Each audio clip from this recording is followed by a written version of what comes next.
What is up, CineNerds? I am JP. And I'm Ryan. We are your CineNerds. And you are CineNerds. We're all CineNerds. CineNerds. That's our new sound effects. We're going to do that all the time for you. I'm sure you appreciate it.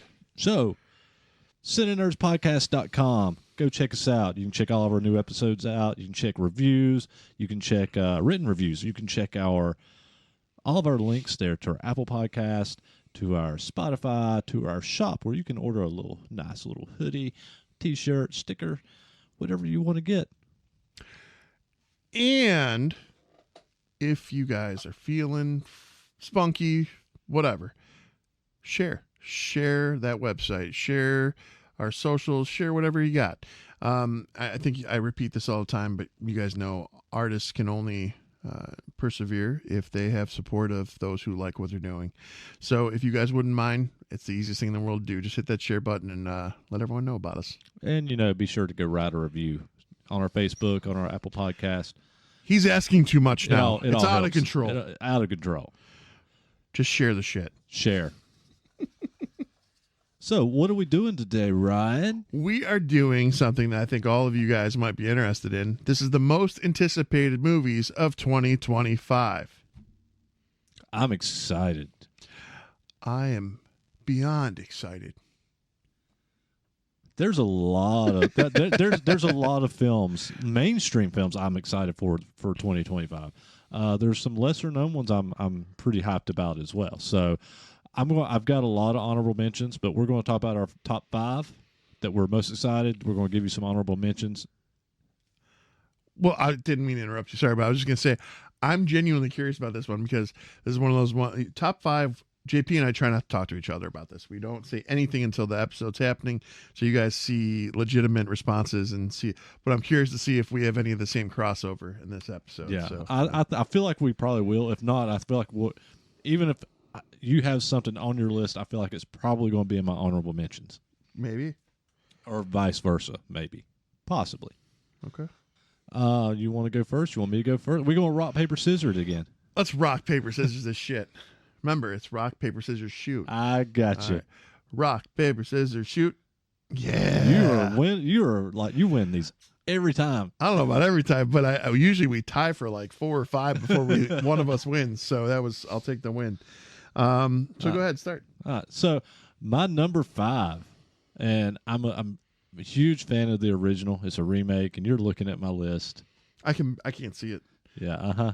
I can't, even with my glasses on. So these glasses primarily help me see things far away, but up close, I'm like, this is all blur. So I've got to I'll probably take this off in a minute here. So my number 5 is a remake, and I'm a huge fan of the original, but I'm super excited to see what they do with this remake. Oh, I know what you're gonna say. I didn't pick this one, but do you know what I'm talking about? Bring up? I do, because you were just talking about it online the other day. Did I? Yeah, so you shared a thing about it, didn't you? Well, let's see what it is. Let's see if we go from there. It's a Stephen King film. Oh no, we're definitely not. Yeah, this is a Stephen King, originally a Stephen King film that he penned under The Running Man. He penned under a different name, The Running Man remake. And Richard Bachman was his pen name. Yes. So yeah, this is one I'm super excited about. And if you watch the original, Jesse fucking Ventura's in it, Arnold's in it. It's a game show where they're killing people. The point of it is to survive and beat the gladiators. But it's all in the It's original all propaganda. It's yeah, just like RoboCop, because they're all actually the winners are all actually killed and dead. And so it's all propaganda. A lot like RoboCop, a lot like Starship Troopers. It has a lot of that vibe, and the original does. So I'm super excited to see what the fuck they do with a modern day Running Man. I have not seen my uncle in a long time. My Uncle Jack, I miss him. He was great. When I was a young kid, he was my movie buddy, and he'd always take me to see movies. And the movies he took me to see for such a young age probably shouldn't have happened. I think I was like 8, and I probably around, what year did this come out? What time? Do you know what year Running Man came out? I probably could have told you, but I don't remember. I'm going to guess and say 86, 87. 87. Yeah. So I was like 8 years old roughly, and my uncle took me to see it, and I was like, whoa. Like, I already seen Night of the Living Dead by this point, but it was still like, that was a whole different level. The ice skating, see the hockey one? The hockey dude? So good. Oh. Yeah, so good. But good pick. Yeah. I'm curious to see what they'll do with this. I'm excited, and I've not seen anything on this film other than I know it's coming this year, and there's not been any trailers dropped or anything. No, so I haven't it's seen like, anything yet. but just the idea that we're getting a Running Man movie, a new Running Man movie, I'm excited for. So I want to know. I think they could take this in a really cool direction. Maybe. Possibly. It could be horrible, but it could be amazing too. So my number 5 is I'm a huge John Wick fan. I loved the Continental. I loved all the John Wick movies. I like movies that are in the same vein as John Wick. So this year we're going to be getting a spinoff from John Wick called Ballerina, and that is my number 5. I'm pretty excited to see this. Pretty excited to see where the franchise goes. Keanu Reeves is in this one. It's just a small moment, I think, but the focus is around this female assassin, if you will, and Ballerina's going to be it. So I'm excited about it. That's going to be coming out June 6th. And this is actually one I have on my honorable mentions. Was Okay. not in my top 5, but it was on my honorable mentions, and for the same reason. I love the John Wick films, and honestly, I'm probably going to upset you with this statement, but I did not watch Continental. So I don't know. I did not watch Continental. I wanted to, and for whatever reason, I keep forgetting that exists, and I never went back and watched it. Let's put it this way. Every time, because I'm a huge younger Mel Gibson fan, every time Mel Gibson has an outburst and things hit the shit, I'm always thinking a little less of him, you know? And he did such a great job in the Continental that I was like, the movie was solid, I felt. Well, the thing... Our series. A lot of people, because of his outburst and a lot of things that he's said or done, or he's pissed a lot of people off. I've always been a massive Mel Gibson fan, and I tend to love a lot of Mel Gibson movies. And honestly, one of my all-time favorite franchises, and everybody who's watched this podcast knows, one of my favorite franchises, Mad Max. I'm right there with you. Yeah. So, like, I hold Star Wars here, and honestly, Mad Max is literally just below Star Wars for me. That's how much I love the Mad Max world. I was so excited. So my son, my 12-year-old, not a lot of the same interest because the generational divide, right? But he loved seeing Fury Road. I loved it. And so I'm like, Noah, you got to watch Beyond Thunderdome. You'd really like it. And he gives a little backstory about Mad Max. And I got to explain to him the whole George Miller mindset of each Mad Max story is its own, kind of making him into a legend in this, it's telephone tag. Yeah, it's basically somebody else telling the story of Max, and it's like a narrative of the escalation of the legend. So while you see the same character, when George Miller explained that, though, it made complete sense for me to see Hardy play Mad Max or Furiosa take over at one point. You know, those moments, like, it's a legend, it's an idea, it's a concept. You don't know what this person really looks like. It's a mystery. Noah even came downstairs and he grabbed my video game, my Mad Max PS4. That game is so good. Yeah. I love that game. So I was shocked and happy. Yeah, I had that, and I ended up getting rid of it. Because back when I was still like trading in for GameStop and for credit, whenever after I'd beat a game, and now I'm like going back and rebuying a lot of my old games that I loved like that, and that was one that I have in my Amazon list I have not rebought, was the Mad Max PS4 title. We've been on a big kick talking about physical media and reacquiring it because it seems to be going away and we're scared. So one of the scores I got at one of my toy events this past week was and they're both in minty condition. It is Buried Alive and The Howling on VHS. And The Howling is out of fucking print, and it's like, dude, you can't even watch The Howling. VHS minty.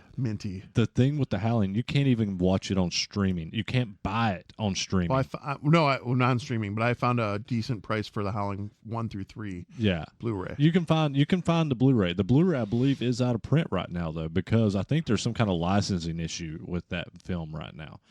There's always someone selling it. You can stream Howling 2 and Howling 3. You can stream Howling whatever, but Howling 1 cannot stream it, and I'm pretty sure the Blu-ray is out of print, which sucks because the original Howling is so fucking good. Oh yeah, it is. So fucking good. What's your 4? My number 4, and this is one I don't know a lot about, but recent word of mouth and the trailer just got released, and I'm kind of excited for this. I threw it at my number 4 because I'm like, yeah, I'm really digging wanting to go watch this. Death of a Unicorn. I've seen the trailer for this. I know what you're talking about, and it does look really good. So yeah, after the trailer dropped for this, and the trailer dropped for this pretty recent. Who's the female lead in this? I could have told you that, and now I can't remember. But because I remember in the trailer seeing her, I'm like, oh, she's gonna knock this one out of the park. Yeah, it's let me pull it up. So yeah, it's basically Jenna Ortega. Yeah. I don't know why I couldn't think about that, but yeah, it stars Jenna Ortega, Paul Rudd's in it, Richard Grant's in it. Will Poulter, the guy that played oh God, what's his name? He played Guardians of the Galaxy 3, gold guy. Oh, I know who you're talking about. He was frick. Oh my God, it's gonna drive me nuts. And everybody's yelling Sentry? at me. No. Yeah, no. Adam Warlock. Jesus, Adam Warlock. I could not think of it. I mixed up. Yeah, Adam Warlock. He's in it. Like the cast is great. And as soon as I saw Richard Grant, I was like sold for this movie. I love Richard Grant, and you're going to hear me talk about him again at some point in another episode, because I'm a fan of his. But yeah, Death of a Unicorn. This in the title. I mean, it's kind of what it's about. It's about the death of a fucking unicorn. And it escalates from there. It does. The trailer's pretty. It gives away a little bit. So essentially, it looks like they almost hit and kill with their car. I'm guessing. Yeah, it looks like they hit it like they would a deer. And they put it in their car, and it comes back alive. But then Mama's looking for it, and it goes from there. And these people have to try and get away from Mama because she's something else. Yeah, I didn't know anything about this film until like a week ago when the trailer dropped. Yeah, So it was like literally as soon as the trailer dropped, and I was putting this list together, and I was like, fuck, I can't believe I just heard about this film, and this is already in my top 5 most anticipated. So the if whatever trailers are available after we air this episode, whatever trailers are there, we'll try and get those out to you guys. But that one's definitely a good trailer if you haven't seen it yet. Yeah. Your number 4. My number 4 is 28 Years Later, and it was funny too because we recently, or I don't know what order it'll come out in, but we did a Skeleton Crew episode of Star Wars. My daughter sent me somebody pieced together an Empire version of the trailer from 28 Years Later with the boots on the ground. Mm-hmm. They did that with the Empire, and I was like, oh, like that made Star Wars so much cooler in that little moment. But I was really happy my daughter sent that my way. But the trailer, oh my God, the trailer for this got my blood boiling. I was so excited. It almost, from what I'm gathering from the trailer of this, it looks like from part 2 where they got onto the island. It seems like it's going to stem from that island almost, maybe. Yeah. I'm guessing. I don't know. There's a lot of speculation in the first trailer it dropped where there is a corpse that comes up out of the grain or the dead weeds, whatever, but the corpse pops up and everyone's like, oh, that's Cillian Murphy, that's his cameo. I don't know what Cillian's role is going to be, but he's going to have a bigger role. Yeah, he's not that zombie is like some fashion designer from France or something. The guy who played that zombie came out and said it. Yeah. But the trailer looks so good. And isn't the dude who played Craven, isn't he one of the characters in this, I believe, as well? Yeah, the guy that played Kick-Ass. He played in played Quicksilver in Avengers. Yep. Yeah. So he is. It seems like he's the main protagonist in this. I don't know where Cillian will come in. I don't think they're really going to give us much until this movie comes out. But on June 20th, we'll know because that's when it's going to drop. So here's the thing with 28 Years Later. This is my number 2. Oh, really? This is my number 2 most anticipated. So this is a lot of crossover. this is Shit. one of my favorite films of all time.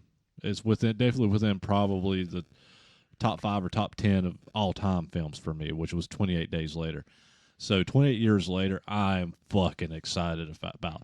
And you guys have heard me talk many times in the past how big of a Danny Boyle fan I am. Literally, you were coming in, I was watching Trainspotting, which is a Danny Boyle film. Yeah. And 28 Days Later is a Danny Boyle film. 28 years later is a Danny Boyle film. I walked in, looked over, and just saw you and McGregor in the tracksuit. I'm like, Trainspotting? He's like, yep. I'm a massive Danny Boyle fan. Like his film Yesterday, Sunshine. I fucking love that movie. Danny Boyle is one of those directors. He has, in my eyes, has never done a bad movie. And so the excitement that I have for 28 years later is fucking up there. Like I am ready for this movie. I have been ready for this movie for a long time. And so yeah, anything Danny Boyle is doing, I'm going to watch it. So, and 28 Days Later, I don't know where it would show up in a top 5 or a top 10 list, but it would definitely be within a top 10 of my favorite films of all time, and it would definitely be in the top 5 horror films of all time. Would more specifically than that, let us know in the comments if you guys would be interested in us doing a top 5 zombies film or rating, because I think that'd be cool to do too. So that definitely would fall in there for me as well. And 28 Days Later, and I hope to God this song is in 28 years later, but In the House in a Heartbeat is one of my favorite eerie songs and soundtracks, like background score, if you will, to any film I've seen, because it just got this like escalation, this heartbeat, this, I don't know, it's got that eerie everything. I love it. But yeah. All right. So, all right. So number 3. Your number that was my number 4. Or no, that was my number 4, and then you said it was your number 2. Yeah, that's right. Yeah, I'm getting confused because, yeah. Well, this one will throw us. This one will put us back into perspective. Oh, you didn't do your number. I'm doing my number 3 now. Oh, okay. Yeah. Okay.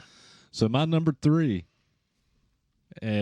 Predator, Badlands. This is my number 2. So yeah, this is on the list because obviously Predator. I love the Predator films. Obviously, you guys, we did an episode on Prey. That was my pick. The original Predator, Prey. I don't know when Prey 2's coming. If Prey 2's coming this year, then Prey 2 would be added to this as well. But same for me with, because I don't have a date on it, but Alien Earth. If that's this year, then same. So Prey 2, I'm not sure if Prey 2 is coming out this year, but it's coming as well. But I do know Predator Badlands is coming out this year, so it is my number 3 for no other reason other than Predator. Okay. Period. Period. My number 3 goes back kind of in line with my number 5. Anything that's kind of a spin-off or a similar movie to the John Wick series I'm a fan of. And Better Call Saul did it very well with a movie called Nobody. And so this year on August 15th, we're getting Nobody 2. And I'm excited to see that because I went into that movie with very little expectation or hoping. I just didn't know if it would be good or not. And it ended up just knocking my socks off. It was great. I loved it. I like that. I like Atomic Blonde. I like, what's the cherry, whatever one from Netflix. There was another one that was kind of like in those veins. It's got the redhead from Doctor Who, Cherry Bombshell or something like that. Yeah, I know some, but I don't think I watched that one. Yeah, so like any of the movies that kind of have that same fighting style, assassins, this type of thing is amazing to me. I love them. So, Nobody 2. Okay, so my number 2. We're already here. And I already talked about my number 2 because my number 2 was his 28 years later. So instead of him jumping to his number 2, which I'm looking at, and I've already mentioned, I'm going to give you an honorable mention and talk about it for a second. Fair. Okay. And I'm going to give you one that I've actually already watched. It's a 2025 movie. Here I am. Already seen it. and it's an animated movie called Flow. And About a cat. it's a film about a cat. It's an animated movie that follows. It's a post-apocalyptic world where it looks the film looks like there is no humans. There's no humans in the film, so I'm assuming humans are already gone. Animals are running the world, is what it appears to be. But there is a cat living in what used to be a human's home, and it's his home now. And a massive flood takes over, or rolls over the whole world, or what is the known world you see in the film. So the cat actually gets into a boat with some other animals, and it's basically them trying to survive on this boat in a flooded post-apocalyptic world. And they befriend and help other animals, and it's so good. There's a lot more than what I'm kind of explaining. I don't want to give a lot away, but it's a 2025 movie. It's out on digital right now. It's already been nominated for, I think, like an Academy Award and whatnot. So, like, it's a beautiful fucking film. So check it out. And this film was actually in my top 5 most anticipated. I took it out because I had already saw it, so it wasn't anticipated for me at that point. So I left it as an honorable mention. So fair. And to that point, my number 2 was Predator Badlands, so I'll give an honorable mention in here too. I'm gonna go with Black Phone 2. Ethan Hawke was in Black Phone, the first one. A very unique and dark movie about child kidnappings and a man who's pretty twisted in his head and how he sees things. And I'm excited to see where they take this. This kind of another Ethan Hawke movie was Sinister. I loved Sinister, and I think Black Phone, he knocked it out of the park. So I'm curious to see what happens here. Yeah, my thing, I love Ethan Hawke, and I've been a fan of his since he was a kid. Like, I loved The Explorers, and a lot of the stuff he did when he was younger. But as he got older, he dove headfirst into a lot of horror films with, like you said, Sinister, The Purge, the first Purge movie, which I loved that first Purge movie. Yeah, first one was with Ethan Hawke. What was it? Daybreakers, the vampire film that he did. Like, there's so many horror films that he's dove into over the past 20 years. That Black Phone, I enjoyed Black Phone. I liked it. I almost put that on my list as an honorable mention, but I left Black Phone 2 off. Just because I don't know enough about the sequel yet to be excited for it, other than I did enjoy the first film. But yeah, I could be interested. I'm going to wait until I see some more on it, but did not make an honorable mention for me. Okay. Does that mean we're moving into number 1 already? Or do we do honorable mentions, the rest of our honorable mentions before 1? Yeah, let's just go ahead and hit some. How long? What time do we have? Where are we at on time? We are at. Oh yeah, we got plenty of time. We got plenty of time before we give you our number ones. And I believe, because I've already glanced, I'm sure you glanced. I believe we actually have 2 separate number 1s. So yes. So we'll get back to that. And mine's going to be surprising because you probably wouldn't expect it out of me. But anyways, one of my honorable mentions, I can't remember the name of right now, but I think you and I were talking about this recently. It's a movie that either just came out or is about to come out, and the ocean basically pulls back. This is on my honorable mentions. What is that movie? It is called Survive. Survive. It is an international film. It is out. You can. I don't know if it's getting a theatrical release in the States, but it's an international film, and it is out on digital now. But basically, like, the poles shift in the world, and the oceans, basically all the water moves to mainland, and the ocean's empty, and people are on the ocean trying to survive, and you have, looks like man-eating crabs and all kinds of shit, and they're trying to get from their shipwrecked boat to a sub before the water comes back. I think what's scary about this for me is that there's been talks of a polar shift anyways, that they thought these things were going to happen, doomsday times, 2012, all these things. So the fact that we only have X amount of percent of the ocean that we know about, and we know we've only discovered X amount of species as well, when the water pulls back and you've got just what's the bottom of the ocean and these giant, like, we don't know, there could be anything down there. It's creepy as hell. And the other aspect to this is too, I don't if any of you guys have seen this, so all the billionaires in the world and trillionaires, they are essentially buying specific real estate. And when you map out I went down the rabbit hole one night, forgive me for a conspiracy moment, but we're going to do it.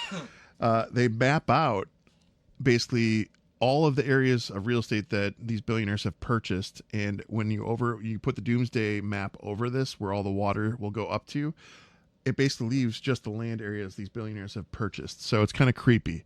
But yeah, I'm genuinely intrigued by this movie. This movie has every bit of my attention. I can't wait to see it. I'm very excited about it. Yeah. And I'll be seeing this one soon, because you can buy this on digital. So cool. I will be seeing this one pretty soon.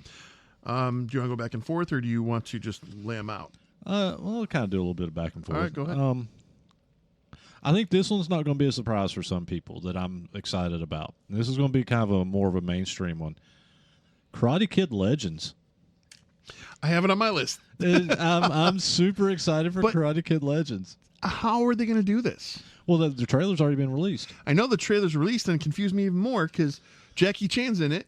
Yeah, and he played Mr. Miyagi in the reboot. However, my question is, I think he's still going to play Mr. Miyagi, but how? Because LaRusso's in it. I think that his Mr. Miyagi is a different Mr. Miyagi, maybe a distant relative of some sort. I think is what I feel like that's how they're going to play it, and it'll make sense. So I only have it on my list because I'm hopeful for it. I'm hopeful. I want to see this do well. I want to see more Johnny Lawrence, and not seeing Johnny Lawrence in the trailer for Karate Kid Legends is very much a letdown. So I'm just throwing that out there, but I'm excited for it. There's this little show on TV called, I think it was like How I Met Your Mother. Is a little show. You would know it, but it was a sleeper hit. But Johnny Lawrence, he was on that. So I feel like he would come on our show because our show is so much larger than that little sleeper hit. Yeah, yeah. So if you're listening, Johnny, we want you. Anyways. You're my favorite guy. I even own Python. I'm throwing this out there right now. I own the film Python because you're in it. Oh, you're in it, guy. And it's fantastic. You're a star. Yeah. I don't know what to do with that one. I'm sorry. That's no joke. I own Python, and I generally love the movie Python, and he plays it. He's the main star. If you come on our show, I promise I'll keep him distant 6 feet, okay?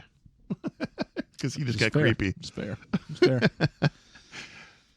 All right. All right. So, what you got? I'm gonna go with Tron Ares next. That is on my list. Ares, as well. Ares. I don't know. I'm guessing it's Ares, but Ares. So, Tron, the original movie, was amazing. I loved Tron growing up. I think it was spectacular. And then when we got the new Tron, I was very happy with it. A lot of people weren't. I thought it was great.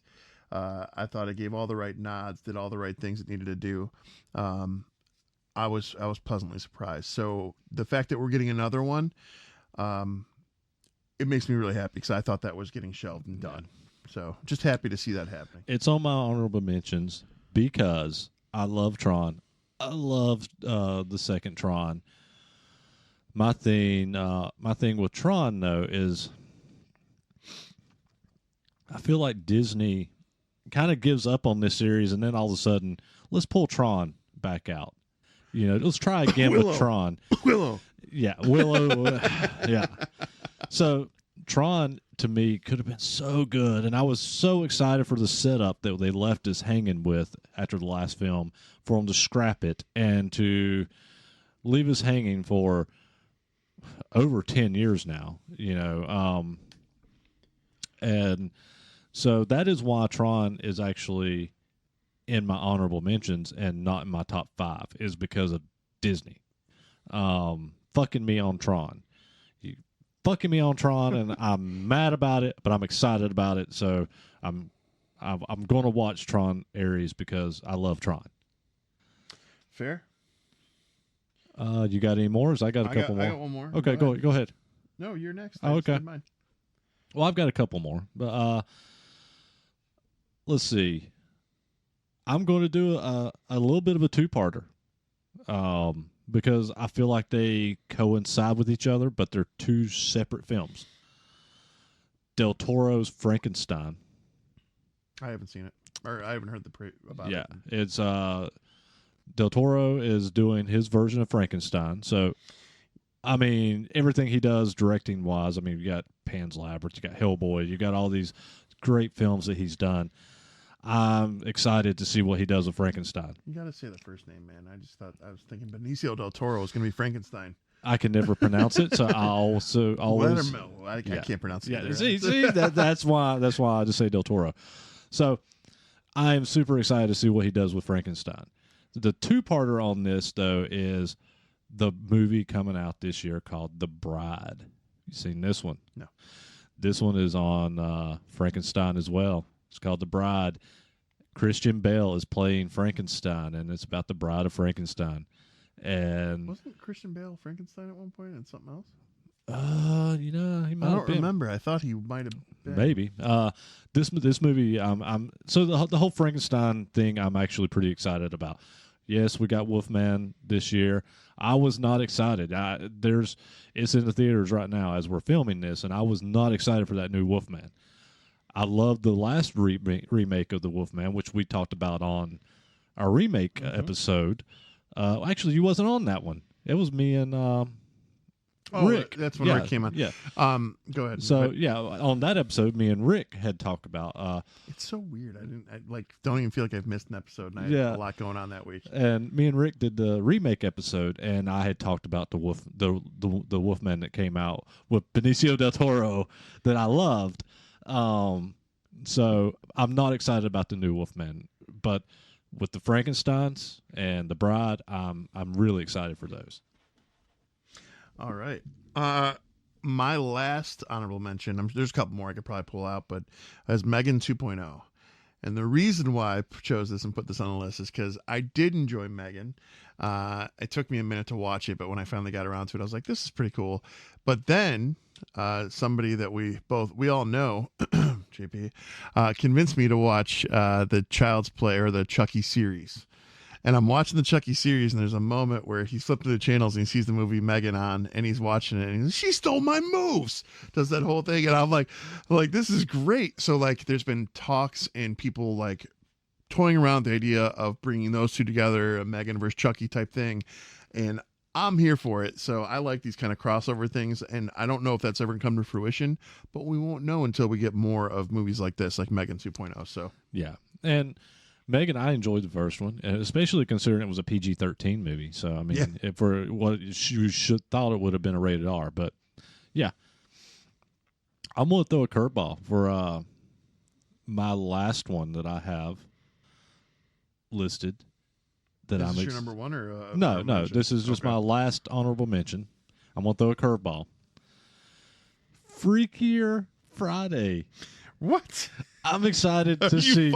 I'm excited to see Jamie Lee Curtis and Lindsay Lohan come back and do a new Freaky Friday. Are you film. fucking serious right now? I think it's going to be fun. I think it's going to be great. No, I'm excited to just go watch. I'm not even going to go to the theater and watch this, but I want to see this. I want to see Lindsay Lohan succeed in life, and she had such a hard run of it, and to see her come back and the turnaround for her and Jamie Lee Curtis come back for this, I think it's going to be fun. I just wonder how many times he's going to say Lohan. Lindsay Lohan. Lohan. You make me think of Big Trouble in Little China every time you say Lohan. I just feel like Lopan? Yeah. In other news, he's also equally excited for in a few weeks, on February 13th, the new Bridget Jones will be out. I never saw Bridget Jones. No, you know what? I do have, I guess, another honorable mention, because I'm looking through some of these, this list of these things coming out, and I am kind of excited for Captain America: Brave New World. I didn't want to put any hero movies on this, really, but I'm excited to see Harrison Ford as the Red Hulk. I'm excited because I feel like they did it well from the trailer, so I'm excited about that aspect. It didn't make any honorable mention for me. It didn't make my number one. We haven't talked about our number ones yet, so No, fair. but it did not make my number one. Didn't make my honorable mentions. I'm going to watch it, and maybe in a lot of ways, I probably should have at least had it on an honorable mention, but I didn't, just because for whatever reason I'm not excited about the new Captain America. And which is odd because I'm one of the people that kind of praised Falcon Winter Soldier. I kind of campaigned for people to watch that, and I really, really enjoyed Falcon Winter Soldier. So that being said, you would think I would probably be pretty excited for Captain America. However, Marvel has, man, the only thing they've got me excited for is Daredevil, but movie-wise, I'm just not excited for really much of anything right now with Marvel. I don't know what else to say about that other than they've kind of burnt me with some of their more recent phases, and I've kind of lost a lot of interest in their films. I'm going to watch them, and I hope as I watch some of them, they regain my trust. You know, is kind of, I think is where I'm at with it. JP's explanation just was 28 years later. 28 years later. Yeah. I'll throw in two more quick ones. Until Dawn, Forgot About You, and also the new Final Destination movie is coming out this year. I forgot about Until Dawn, and honestly, that may have made my top 5. And I don't know why I forgot about it. I was just looking at this list, and there's like a few others I'm looking at. I'm like, oh god, there's some really good, solid movies coming out. There's specifically one that got my attention, which I didn't know anything about, called Ash. And the only reason I clicked on it was because I was hoping that maybe it's Ash from Evil Dead, and we got something good. But it's described as first look at teaser for Flying Lotus's next film, Ash, trippy sci-fi horror. So it's right up our alley. So. Yeah, I forgot about Until Dawn, and that was one I wasn't excited for until the trailer came out like a week ago, and I was like, fuck, that looks good. Yeah. That looks so fucking good. So, all righty, we ready for number ones? Sure. We've made you guys wait for our number ones because we've kind of went through this pretty quick. As a lot of you will know, I am a massive DC fan. And one of my favorite comic book heroes is, well, my top 2 comic book characters of all time. My favorite comic book character is the Green Lantern. My second one is Superman. This year we've got Superman coming out. There is a version of Green Lantern in this Superman. So this is my number one, is the fucking There's new two versions in this one, from my understanding. We just didn't see the other one in the trailer. We'll wait and see. We only know for sure that there's one. Right. So I believe they've cast Jon Stewart for his own movie, or he's they casted Hal and John for the Green Lantern Corps. So that's being filmed. That's already been in production. So yeah. So we're already getting those two on top of Guy Gardner, that with Nathan Fillion. So I'm super excited for a new Superman film. I'm here for it. I'm here for the beginning of James Gunn DCU. I'm here to. I'm excited for a new Superman. I'm excited to see some Green Lantern stuff. Hopefully, some good Green Lantern stuff. I love the look. People are complaining about the look of the Guy Gardner Green Lantern with Nathan Fillion. I love it. I think it's fantastic. He looks just as ridiculous as Guy Gardner looks in the comic books. He's supposed to look that way. He's supposed to be that. It's so funny when you don't get comic accurate. You get, oh, they're not comic accurate. And when you do it, oh, that looks fucking weird. I can't take it. It's like, make up your mind, people. Yeah. People like to complain about everything. Just enjoy it. Just let yourself enjoy it. But Nicholas Hoult as Lex Luthor, God, this so much looks so good about this film for me. Are you ready? I'm not excited for this. What? I'm not excited. It was for even this filmed in Cleveland. So that part I'm always excited for. You have that. You've got one of the Spider-Mans. You've got the Winter Soldier from Captain America. You've got so many good hero movies that have been filmed Some in Cleveland. Fast and Furious. Yeah, I said good hero movies. But anyways, no. I'm all about those scenes, and I even got to, in a small way, be part of some of that with some of the drone footage that was happening throughout Cleveland during the shoot. So, and we got to host and stage some things for them too at the place I work. But that aside, I'm concerned about it. I'm not happy about it. I want to see Superman. I hope it's done right. I'm just concerned that they're trying to repeat past mistakes by hurrying too much into a small window of a movie with too many characters. I'm guessing the approach is that we already know all of their story arcs, we already know who they are, and that we go into this just right off the rip. It just hits. What James Gunn says, he's not retelling a backstory on Superman. He's hitting it off the jump. He's going off the gate wide open. That Superman's established. That's good. However, I'm still concerned about this for now. Now, I'm going in as open eyes. I'm happy to see the movie in the theater. I can't wait. I think it'll be cool to see. I just want to make sure it's executed right. So that, because like the worst thing you can have is essentially another, this is more JLA, but you have another movie with too many heroes in one thing, too much is trying to be hurried, and now you fucked up everything from the start again. The plus side is, instead of we having Josh Whedon come in and ruin a superhero film like he did Justice League, you've got James Gunn, who is just so fucking good at having so many characters on screen and telling a good story. He's proved it with Absolutely. Guardians of the Galaxy. Listen, Guardians is so good. I love all of the films. I have no complaints about them. I have them minor. But anyways, but I like his casting so far. I like what he's laid out so far. I just hope it's executed right. The fact that Jason Momoa is Lobo, like in this DC verse now, this new one, I could not have thought of a better casting if I tried. He is it. He is awesome. And you guys know my opinion of Jason Momoa. You know I'm not a fan of him. I'm not. But I kind of am. Let's be real. Even I can be real. He was kind of almost perfectly casted as Aquaman, but even more perfect than Aquaman, Lobo is Lobo. Yeah. And if you don't know, if you're not a big hero movie person, you don't know who Lobo is certifiably a badass, and he's that kind of character that I like, where he's conflicted. So he's got these horrible moments where he's brutal as hell, and then he's got these amazing hero like moments. So it just depends on which version you get of him. Mm-hmm. So I'm here for it. But yeah, no, I guess I'm not excited. I'm just worried and scared. I want it to be done right because I want this new DC verse to have a chance. A lot of people feel the way you do, and I have a lot of faith in James Gunn.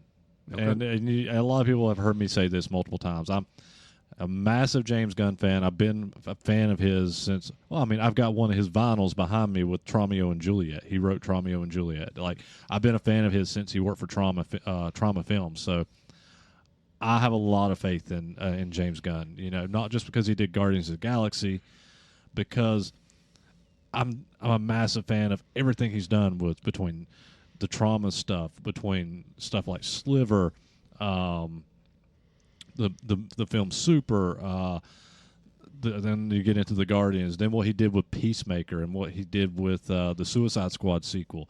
He's good. So Peacemaker season 1, when they go into season 2, they're going to fix the ending cameo. Apparently, they're going to explain that or something.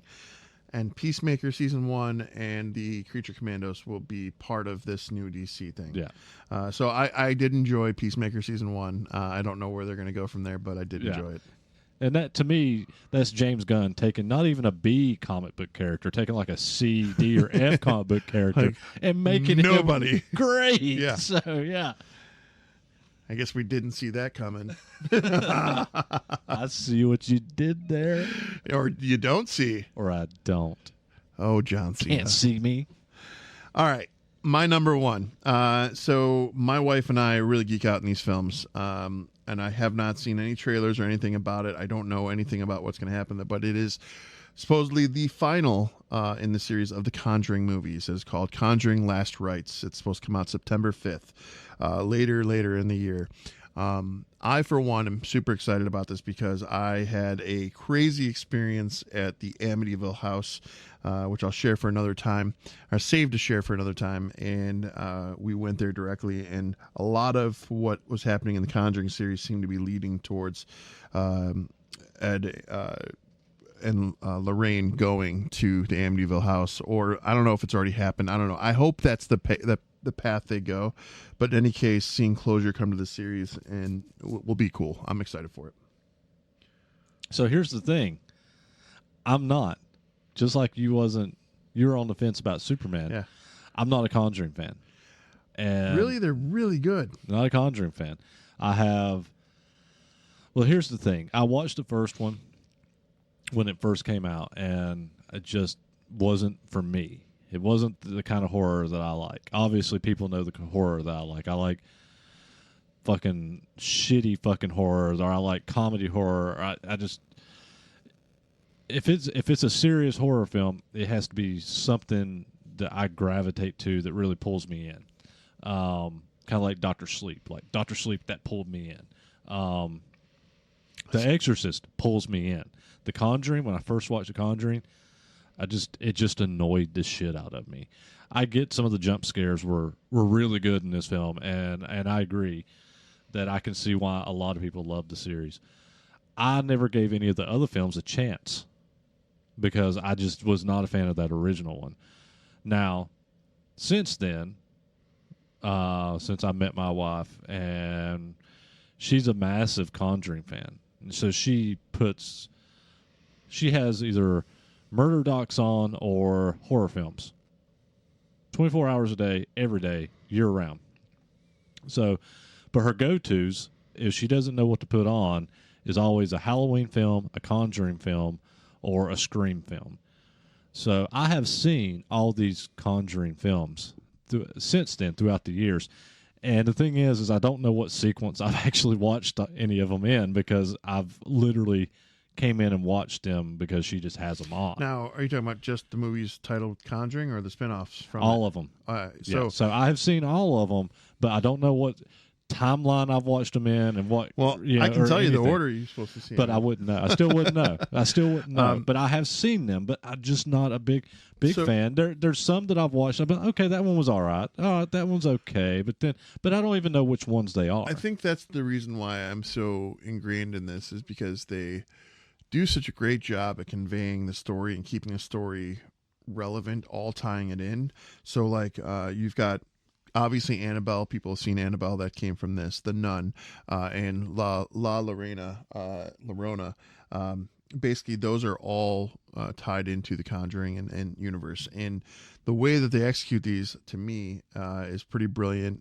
There is a scare factor. There is an element of things happening, but I don't know. It's just something that pulls me in and makes me want to keep watching it and make sure I have no light on in the house while I'm watching it and enjoy it. Yeah, you're not the only one. I mean, all of those are a massive hit. I mean, a lot of people, and a lot of people look at me like I'm crazy. Even my wife, they're like, "I can't believe you're just not a fan of this." And it's just, I don't know. I think at the time there's so many those types of films that were coming out, and that's fair. And it just got oversaturated that I was like, I don't want to watch it. The oversaturation one, to me, that bothered me and really started annoying me after the first one was Paranormal Activity.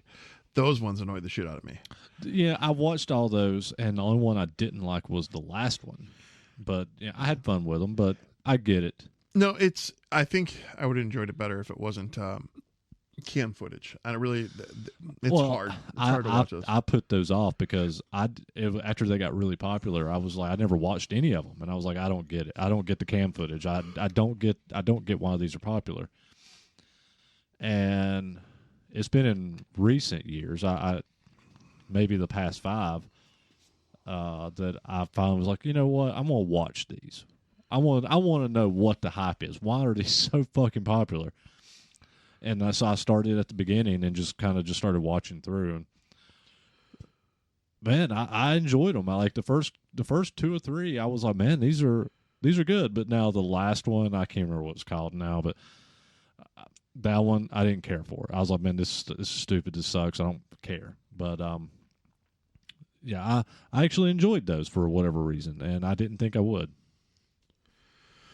Yeah, no, I'm excited for all the movies we've discussed, actually, and I've got to write down Survive here so I make sure I don't forget about that one, too, because I forgot that name.